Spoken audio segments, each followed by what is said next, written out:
Brown sugar के साथ एक युवक हुआ गिरफ्तार। आपको बता दें कि बिलासपुर जिला के चकरभाटा पुलिस ने की नशे के खिलाफ बड़ी कार्रवाई। 10 ग्राम ब्राउन शुगर के साथ एक युवक को किया गिरफ्तार। आपको बता दें कि न्यायधानी में नशे की गतिविधियां लगातार बढ़ रही हैं, जिसके चपेट में कई युवा आ रहे हैं। आज चकरभाटा पुलिस को मुखबिर से सूचना मिली कि विकास नगर निवासी लोकेश पॉल उर्फ लल्ला ब्राउन शुगर का स्मगलिंग करता है, जिस पर चकरभाटा थाना प्रभारी सुनील तिर्की ने टीम बनाकर आरोपी को 10 ग्राम ब्राउन शुगर और 1100 रुपए नगद के साथ पकड़ लिया। पुलिस ने आरोपी को न्यायिक रिमांड पर भेज दिया है। वहीं ब्राउन शुगर की कीमत लगभग 50,000 रुपए बताई जा रही है।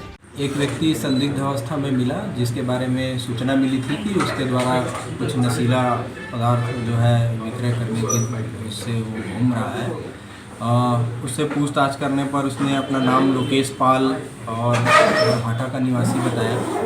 उसके कब्जे से जो है लगभग 10 ग्राम ब्राउन शुगर बरामद हुआ है और उससे 1100 रुपये की जब्ती हुई है और NDPS एक्ट के तहत उसके विरुद्ध अपराध पंजीकृत करके कार्रवाई कर रहे हैं और उसकी गिरफ्तारी की गई है। आज न्यायालय पेश किया जा रहा है। कहाँ से लाना बता रहा है? ये यूपी से ब्राउन शुगर लाना बता रहा है और इस बारे में भी आगे हम और तस्दीक करेंगे और आगे की कार्रवाई।